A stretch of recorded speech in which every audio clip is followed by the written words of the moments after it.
Felipe Massa é o legítimo campeão mundial de 2008? Ele acredita que sim e quer entrar com uma ação judicial para provar isso. Aliás, os trâmites legais já começaram. Massa foi prejudicado em um dos finais de temporada mais marcantes da Fórmula 1. O brasileiro ficou a segundos de ganhar o campeonato, até que Lewis Hamilton ultrapassou Timo Glock nos instantes finais do GP do Brasil e levou o título. Foi uma derrota doída para Massa diante da torcida brasileira. Aquela seria a última vitória dele na Fórmula 1 e ele nunca mais voltou a brigar por título. Agora Massa está reivindicando o que acredita ser dele e tenta provar que é dele. O GP do Brasil não tem nada a ver com isso.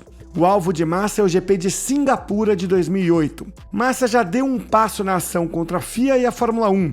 Em Singapura, Nelsinho Piquet bateu de propósito para beneficiar o colega de equipe Fernando Alonso da Renault. A gente já vai trazer os detalhes. A ação de Massa teve início numa entrevista do ex-chefe da Fórmula 1, Bernie Ecclestone, para um site alemão. Ecclestone insinuou que ele e o então presidente da FIA, Max Mosley, sabiam que o acidente de Nelsinho foi proposital, mas preferiram esconder isso na época. Massa cogitou então a possibilidade de mover uma ação logo que a entrevista foi publicada no início do ano. Agora, a agência de notícias Reuters diz ter tido acesso a uma notificação extrajudicial redigida em agosto. Ela é endereçada ao atual chefe da Fórmula 1, Stefano Domenicali, que na época era o chefe da Ferrari de Massa, e ao atual presidente da FIA, Mohammed Ben Sulayem. A notificação afirma que Massa é o legítimo campeão de 2008 porque a Fórmula 1 e a FIA ignoraram deliberadamente a má conduta que tirou dele o título. A notificação diz que Massa vai começar os procedimentos legais nos tribunais ingleses, a menos que receba uma resposta satisfatória em 14 dias. Ele vai buscar uma compensação pelos prejuízos causados pela perda do título daquele ano. Ele não deve tentar anular o resultado da corrida nem do campeonato. A carta diz que Massa não consegue quantificar quanto deixou de ganhar, mas que chega às dezenas de milhões de euros. E salienta que isso não cobre as graves perdas morais de reputação que ele sofreu por não ter sido campeão mundial. O contrato de Massa com a Ferrari provavelmente incluía um bônus pelo título. Sem contar que o status de campeão mundial também renderia oportunidades comerciais, apesar de ser difícil quantificar isso.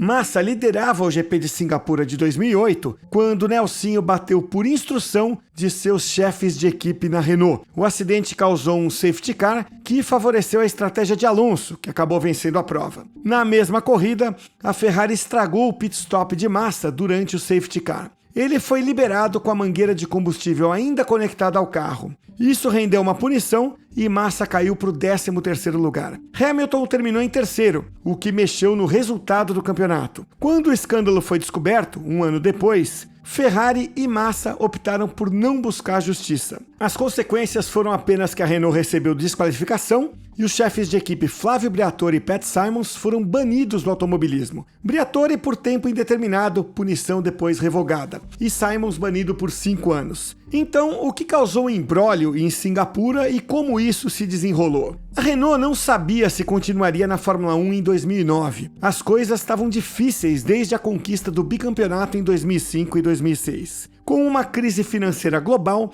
as finanças da Renault não iam nada bem. Briatore informou internamente que a Renault pensava em sair da Fórmula 1, a não ser que a equipe vencesse pelo menos uma corrida em 2008.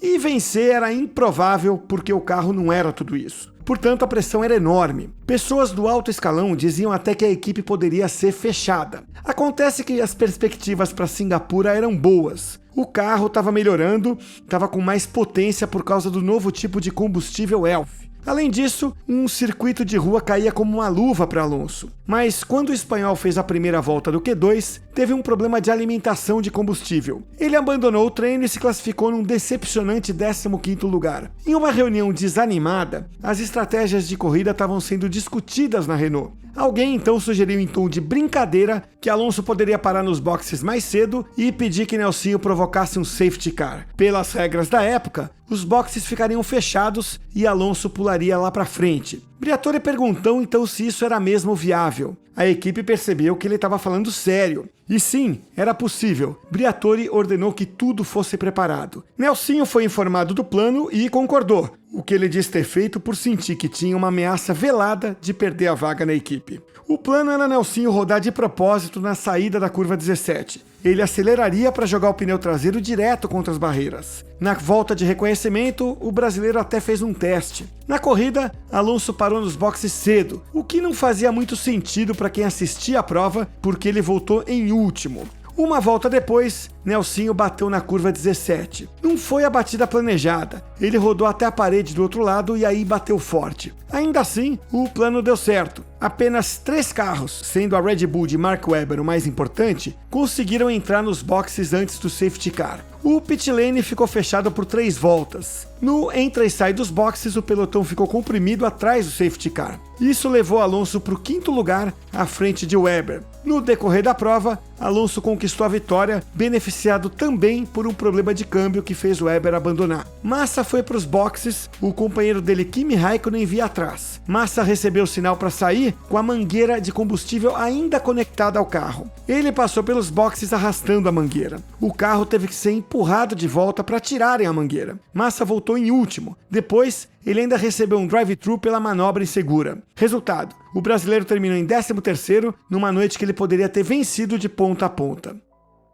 Massa alega que os resultados de Singapura deveriam ter sido anulados. Com isso, ele teria sido campeão, porque Hamilton teria perdido 6 pontos conquistados com o 3º lugar. Mas vai funcionar? Bem, tudo depende do que Massa quer. Se ele busca uma indenização e se for provado que houve uma conduta imprópria da Fórmula 1 e da FIA, uma compensação não seria descabida. Mas se ele buscar justiça real, ou seja, ser declarado campeão mundial de 2008, então não tem muita chance, porque não parece haver a opção de alterar o resultado do campeonato. Veja, Hamilton não foi declarado campeão de 2021, mesmo que a FIA tenha admitido a aplicação equivocada das regras, o que é uma injustiça real. Portanto, não existe base para mudar o resultado de 2008 por causa da trapaça de alguém que nem sequer participou da disputa pelo título. Infelizmente, trapaças fazem parte do esporte. Quando as pessoas quebram as regras da Fórmula 1, elas devem ser desclassificadas. É por isso que não seria certo anular o GP de Singapura e alterar o resultado do campeonato. Se fosse possível tomar uma medida na época, ou até mesmo agora,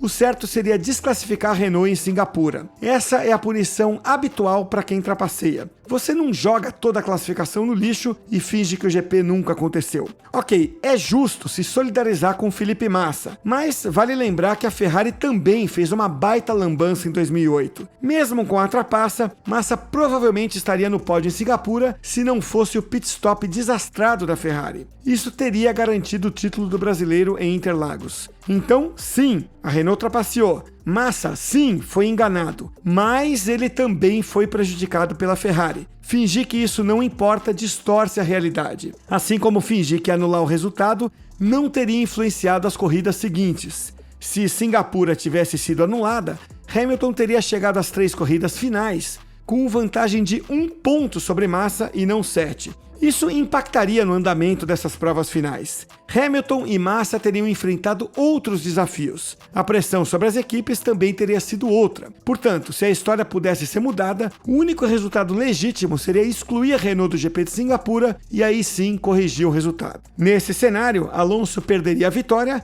e Nico Rosberg venceria a corrida. Hamilton ficaria em segundo e Massa em 12º. A margem de conquista do título aumenta em 2 pontos para Hamilton, mas ainda será interessante descobrir se existe outro desfecho legítimo caso Massa leve o processo adiante.